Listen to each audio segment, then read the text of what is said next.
O texto quer dizer o que o seu autor quis dizer. Pode parecer um truque, mas não é não. Deixa eu ilustrar. Pega a parábola do bom samaritano. Aquela parábola diz assim, que um homem descia de Jerusalém para Samaria, e no meio do caminho os salteadores bateram nele, deixaram ele ferido à beira da estrada e foram embora levando tudo. Passou um sacerdote, olhou, fez de conta que não viu. Passou um levita, olhou, fez de conta que não viu. Aí veio um samaritano que não falava com os judeus, são dois povos inimigos. Mas o samaritano viu o coitado do judeu espancado e aí se apiedou dele, botou bálsamo nas feridas dele, colocou sobre o seu jumento, levou para uma hospedaria, deu 2 dinheiros lá, 2 denários ao dono da hospedaria e disse, cuide dele até que eu volte. Não é isso? E aí você pega essa parábola e faz a seguinte interpretação. O samaritano, o judeu que descia significa o homem perdido. Os salteadores é o pecado. E você fica lá à margem da estrada, é o homem que caiu em pecado. O levita e o sacerdote significa a lei que não pode salvar. O bom samaritano é Jesus, que derrama seu sangue, o vinho, nas feridas, levanta a pessoa, o ferido, o novo nascimento, coloca em cima do jumento, que é o evangelista, e leva para a estalagem, que é a igreja. E diz para o dono da estalagem, que é o pastor, tem aqui 2 moedas, que é o batismo e Santa Ceia. Cuida dele até que eu volte, segunda vinda. Qual o problema com essa interpretação? Tem alguma coisa errada na interpretação? Não, porque não está correto, não é essa a história da redenção. Mas a pergunta é essa. Quando Jesus contou essa parábola, o que é que Jesus queria dizer? Quando você lê o contexto, aí você descobre. Alguém chegou para Jesus e disse assim, quem é o meu próximo? E Jesus então contou essa história para explicar que meu próximo é quem precisa de mim, ainda que seja o meu inimigo. É esse o sentido. O texto quer dizer o que Jesus quis dizer. Você não pode pegar a parábola do bom samaritano e dar outro sentido. Você está violando a intenção do autor. Está distorcendo. Não foi isso que Jesus quis dizer. Mas você vai encontrar pastor pregando no bom samaritano sobre isso. Já teve gente que pregou sobre a mãe do filho pródigo? Já ouviu falar? A mãe do filho pródigo. Ela nem aparece na história, mas o cara deduz. Primeiro tinha uma mãe. Claro que tinha uma mãe, né?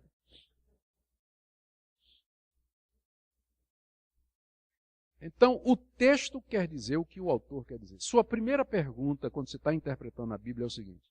O que é que Jesus quis dizer?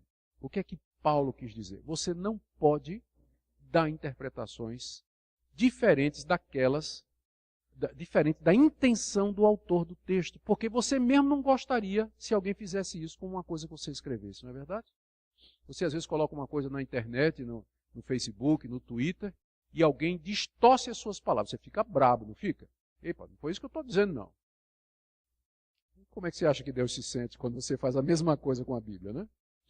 Então, o texto quer dizer o que o autor quis dizer. E para você saber o que o autor quis dizer, você tem que ler, você tem que estudar, perceber pelo contexto, a sequência do pensamento, ligar as coisas e você vai saber o que é que ele quis dizer. E aqui isso me leva ao segundo ponto. O sentido natural deve ser preferido ao figurado.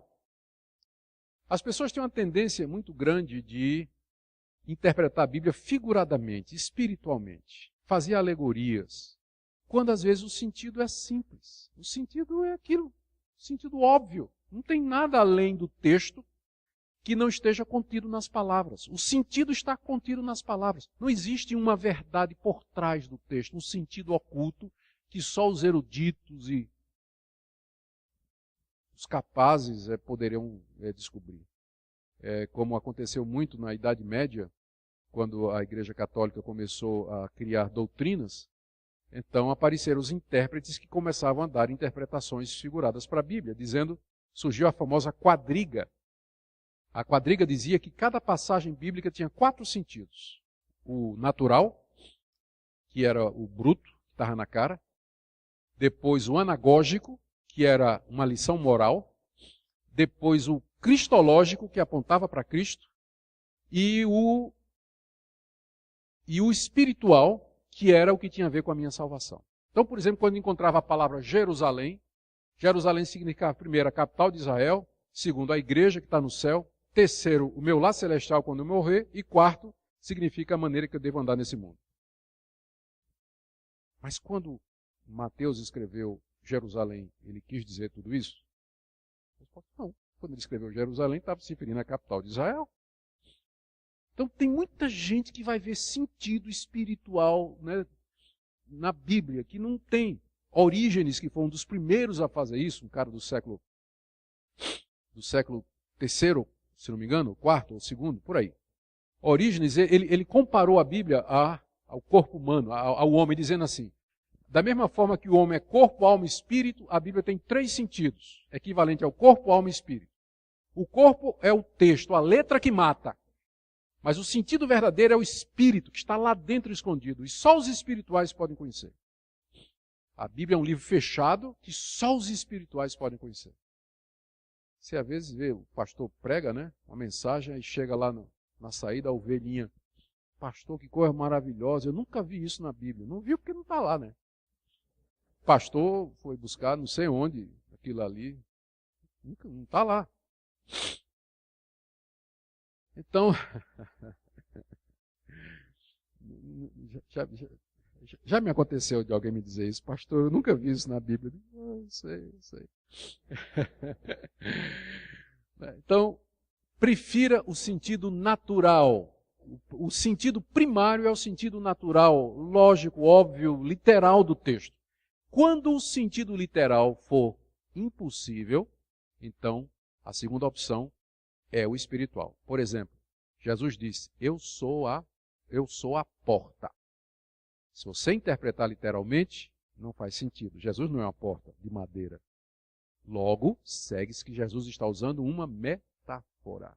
O sentido é figurado. Então, a primeira tentativa sempre é sentido literal.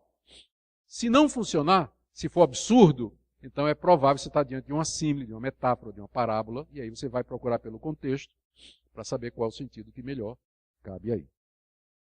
Bom, cada texto, outra regra, olha, cada texto tem apenas um sentido, mas muitas aplicações. Cada texto tem só um sentido, não adianta procurar muito sentido, ele só tem um que é aquele pretendido pelo autor, mas ele pode ter muitas aplicações. Salmo 23, o Senhor é meu pastor, nada me faltará. Qual o sentido disso aí? É um sentido só, que Deus cuida de mim como um pastor cuida das ovelhas, ponto. Mas esse texto pode ser aplicado quando eu estou doente, quando eu estou desempregado, quando eu estou numa crise, quando eu estou me sentindo sozinho. Ele tem muitas aplicações, mas são derivações ou extensões do sentido, o único sentido do texto. É porque as pessoas acham que a Bíblia tem muitas... Não vê o pessoal dizendo isso? Não, a Bíblia tem muitas interpretações, você pode interpretar de qualquer maneira. Peraí, como interpretar de qualquer maneira? Você queria que alguém fizesse isso com o seu contrato de trabalho, lá na sua empresa? Seu chefe dissesse, tem muitas interpretações, vou diminuir o teu salário. Você queria? Mas por que? Não quer, né? Mas quando chega na Bíblia, né, cada um quer interpretado de qualquer jeito. É por isso que tem essa confusão aí. Porque tem algumas regrinhas simples, né, que eu estou dizendo aqui, que nos ajudam.